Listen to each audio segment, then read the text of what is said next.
All right, Katarina. Hi. Katarina, where'd you grow up? Where are you from originally? I grew up in Bridgeport, Connecticut, born and raised. I was born in Bridgeport Hospital, but both of my parents, I'm Ecuadorian and Cuban, actually. So, grandparents came here as immigrants. So, my entire family, like, I'm only second generation. So, yeah. Now I live in Shelton, and yeah. How would you describe your childhood? Childhood was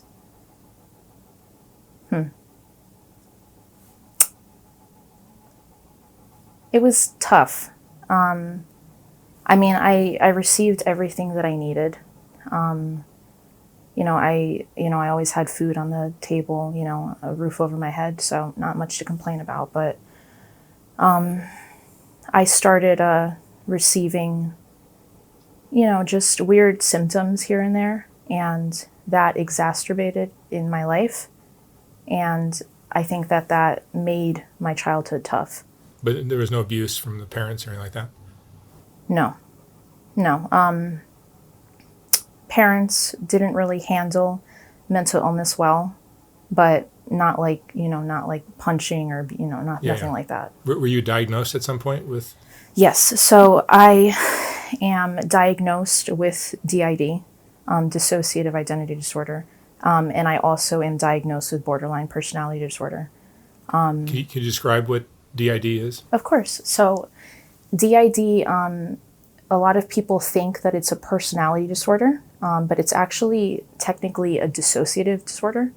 So how DID works is basically every single person in the world, including yourself, including anybody, we all have internal systems. So it's like how you are right now is going to be different than how you are, with your family or with your kids or stuff like that. The only difference with DID is that it's a lot more fragmented.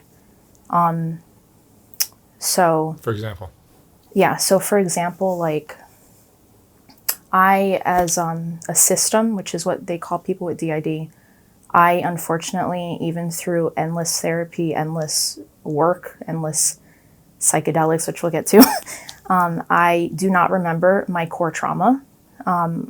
A lot of people with DID don't remember their core trauma that started it, that started me splitting basically. Believe it has to do with sexual abuse, but don't remember the first trauma. However, how I knew that I started splitting, how I started noticing something was off, was that when I was only about 5 to 6 years old, I started hurting myself. I started basically like sexually abusing myself.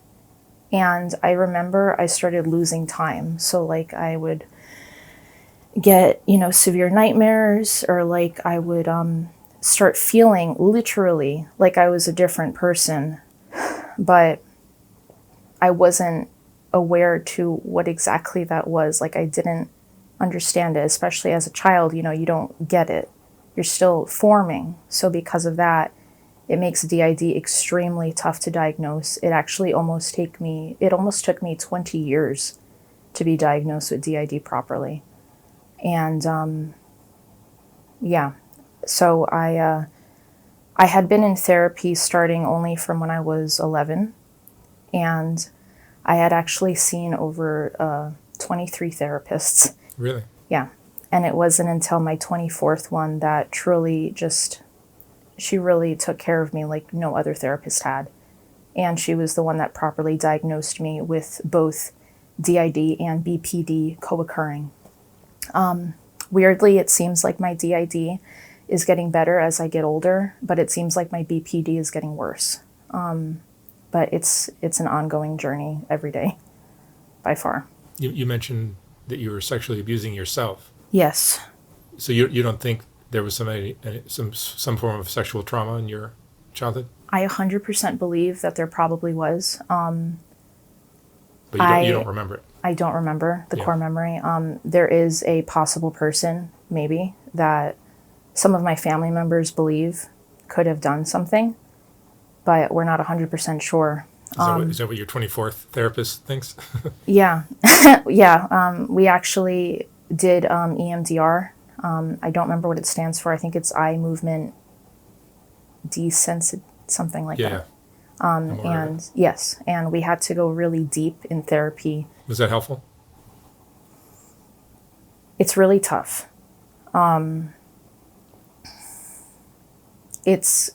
I've heard completely conflicting views for EMDR for DID. Some people think that it can help memories come up that we don't know what caused certain traumas. And then other people think that it's way too brutal. For me, when I did EMDR, I've only done it a few times with my therapist, and it slowly started to integrate me. But at the same time, it's just so much on my body that it's like I stopped doing it. Yeah. Hard for you to process or even look at what happened? Hard to process. Revisit? I mean, I deal with it. I'm really strong when it comes to that stuff. You know, I know the process of it. I think what I mean by difficult, as in, aside from the DID for me, a lot of it is somatic. So like what I mean by that is like even just what I have right now, like just talking about it is making me shake, and like, you know, it makes me forgetful. So that makes it very, very hard to hold down a job. So like a lot of the time when I've been in school or I have been working, I will sometimes literally skip time. So like, for example, I didn't finish high school. I did now. I finally got my GED later on. But for example, I didn't finish high school because there was one day where I had some blowout that people told me about, and I literally left school. Like I left the premises, and I just walked to some nun monastery randomly a couple miles down, and I don't remember that chunk of time. So going through therapy, like, yes, it's helpful, but it can also trigger that. It could trigger that to get worse at first, and that's really, really tough, especially in today's world. So with DID, your behavior will be such that you will just do things without like awareness of it, or it's almost like a different person, different part of your personality doing it? Yes, it literally feels like a different person. That's how I knew that there was something up very young. I didn't even know what DID was until I was diagnosed with it. When she told me, I was like, what the fuck is that? I had no idea. Like I had heard maybe like, you know, multiple personality in movies, but it's like, it's nothing I ever researched. It's not really talked about. But the reason that I knew that there was something that was wrong was because my entire childhood, especially 11 to 20 years old, it was to the severity that different parts of me have different genders, different sexualities, different beliefs, different interests. And it was cycling through those different parts that are so hard, especially not having been diagnosed for so long, because then it's like, who am I? Like I don't understand. And then I started getting to like, maybe other people deal with this. And it wasn't until I was diagnosed that I realized, like, no, this is a severe thing that I'm dealing with. They're all me. They're just different forms of me. They're all different parts of a person that tried to protect me from something that I don't remember. Yeah. And how does borderline personality disorder coexist with DID? So borderline is basically a severe fear of abandonment. And there is also switching in borderline, but it's not switching in the sense of different personalities. It's switching in the sense of going emotion to emotion. So how that feels for me is like, for example, like, I can feel safe with my partner, and then all of a sudden they could just say something that's like mild, like, you know, even just, you know, I have to go to work tomorrow. And then all of a sudden my head takes it from 1 to 100. And it goes as far as like, I don't want to be with you. Like, I'm questioning everything. And it took me years to realize that that I feel that as is, but it's like I have to keep it from an outside perspective. And I used to act on it. And it took a lot of years to be able to deal with it from an outside perspective and accept it, but not act on it. And that took a lot of different relationships going through and burning to the ground.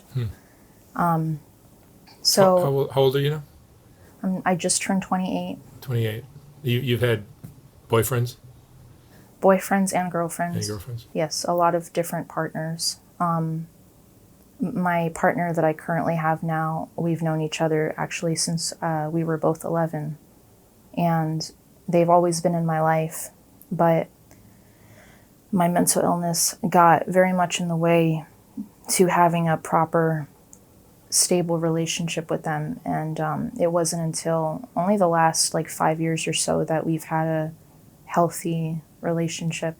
And I mean, it's still very hard because I still deal with this, but it's like I'm able to just have an awareness. So I know if those feelings come up, yes, it's something that's triggering me, but it doesn't mean I have to act on it. It doesn't mean I have to be destructive. And sometimes I am, but it's a lot better than it used to be. Do you feel like this was caused by something that happened to you when you were young? Or do you think, are there other people in your family that have similar problems? That I know of, no. I mean, I feel like the most sane one in my family, but that I know of, I don't know if there's any mental illness aside from me. I'm assuming so. There is and has been a lot of abuse, I know that. There's been sexual abuse as well in family, and I'm a huge believer that that carries generationally.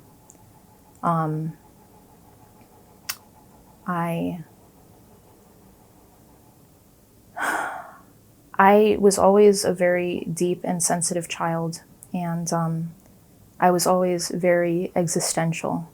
So I remember just always being the type of kid that, sorry, I'm just,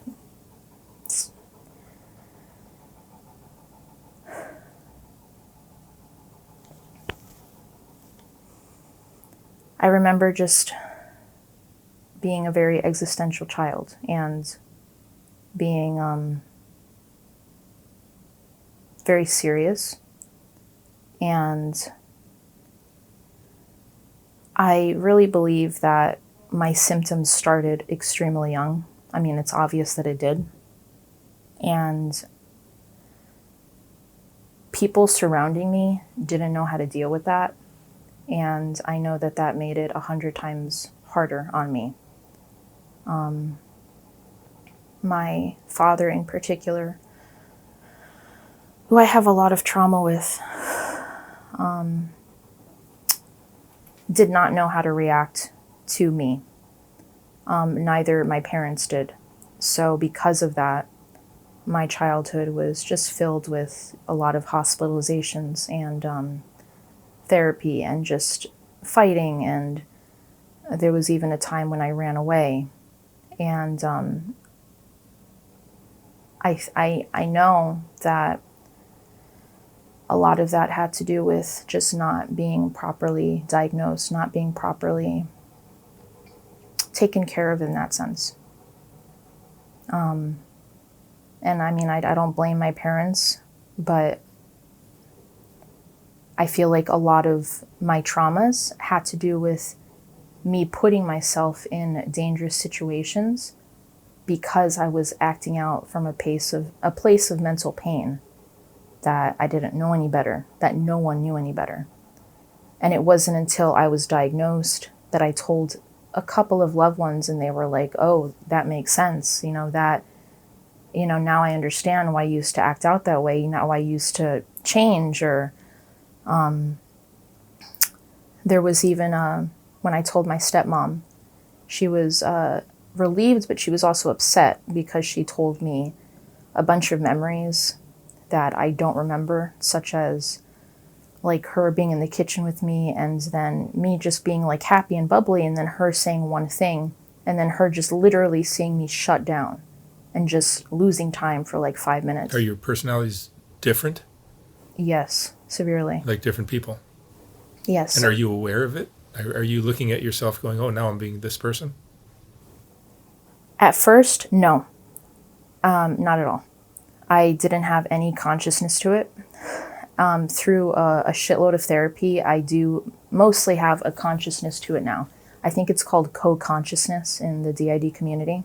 So now when I'm switching, I do totally have an awareness, but it's not, I still can't really control it. I have to just let it be. How different are they from the personality I'm talking to right now? Right now, I can't tell. Today, I've already switched like 3 times. It was happening in the car. I start like twitching and blinking. Or sometimes I'll just zone out. That's my most common. It feels kind of like falling asleep. And then sometimes nothing happens at all. Like I'll just feel it and then, you know. A lot of the time for me it's triggered by something negative. But sometimes it doesn't have to be. Sometimes I could just be watching, you know, a childhood show that I saw that came on when I was little, and it'll happen. But all of these parts are just reflections of something that was trying to protect me from different things in my life. And you were how old when you learned that this was your diagnosis? 23 or 24. Must have been confusing for you up until then. It was really confusing. I felt bittersweet towards it. I was actually thinking about that on the way here, like how I felt. And it was bittersweet because part of me was like, that 100% makes sense. 100%. And when I researched it, I was like, holy shit. But then there was another part that was like, holy shit. Like upsetting, like, okay, that's, you know, this is going to be a lifelong journey. Do you have hope of it getting better or changing? Oh, yeah. I totally have hope. I kind of know that this will always be a part of me, especially the BPD for some reason. I just know. But I do definitely have hope of it getting better. I see it get better. My hope is, I don't even know if I want to fully integrate, but I do hope that I can at least just maybe be able to function easier. By far. I am actually in the midst right now of microdosing. I don't know if you know what that is, microdosing. With mushrooms? Yeah. Yep. So that's been an interesting journey. Yeah. The borderline personality disorder, how serious does that get for you? I've heard some horrifying stories. It's a lot better now than when I was younger. When I was in my teens, it was just really brutal. It was just doing the most outlandish things, and unfortunately, my relationships, the ones in the past, I can admit that the reason that they ended was because I was pretty abusive, sadly, which I take full responsibility for now. I would just act out in these 1 to 100 ways, and I still feel that. The only difference is that I try to cope with it. I try to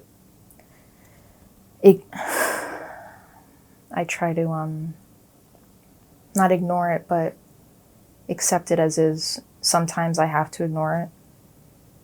Like just the other day, I forgot that there was something that happened where I couldn't get in contact with both my mom and my partner. And I just started thinking like they hate me, and, and I started crying, and I started thinking of like hurting myself, and it just goes 1 to 100 really quick. And that part I still deal with. But the more severe cases of, like running away and, starting like trying to act out ways to off myself, just being blunt, those I like to think I've definitely healed from, that I've definitely come back from, because I know that how I'm feeling in those moments, it is going to pass. I'm feeling it in that moment. Are you working currently? No. I have a lot of trouble holding down a job. The easiest thing that I'm able to do every once in a while is gig work. So like, Uber, roadie, DoorDash. I'm sorry, I don't do Uber anymore. I don't know why I said that. Just, basic shitty jobs like that. But sometimes I go weeks without doing it because I just can't, or I'm dissociating more, or sometimes I will dissociate while driving, and that's not good. Or I just overall do not feel okay. Unfortunately, because of, the trauma and the mental illness, I as well also deal with physical stuff as well. So I have a thyroid condition, and I have really shitty fibromyalgia, and I am a whole believer in the entire mind-body connection. Very much so. I see it. And because of that, that makes it hard to hold down a job. At the moment, I'm actually in the midst of trying to apply for at least SSI. Disability is very hard for me to get on because my disability started when I was very young. I have medical records going back past 11 years old, and I've never worked, so I don't have experience, and they want you to at least have worked a little bit. So I'm trying to get SSI right now at least, and just to have that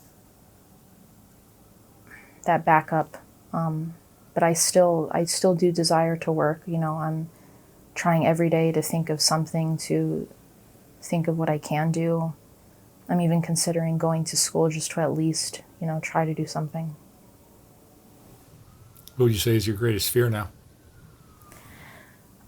It's silly, but financial. I feel bad.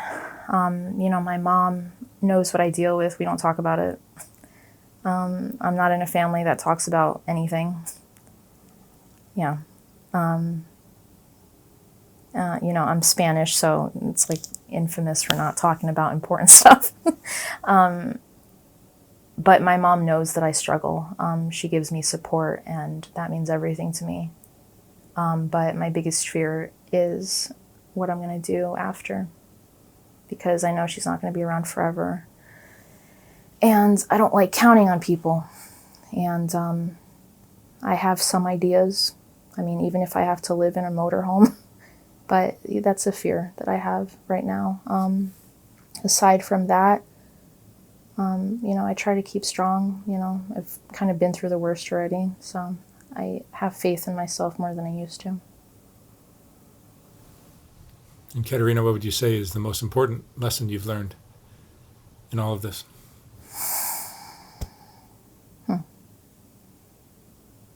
That I can count on myself, that I have to, that I know that even when the shit hits the fan, that I have myself and others. Sorry, that was a bad joke. That that I've been through it. I've been through a lot, and I have a lot to share, and that, I don't know, I just have that resilience within me that I've seen pull me through, the darkest pits of the earth, and having that calms me at the end of the day. All right. Katarina, thank you so much for sharing your story. Thank you. I wish you lots of luck with everything you're going through. Thank you very much. Thank you. Thank you.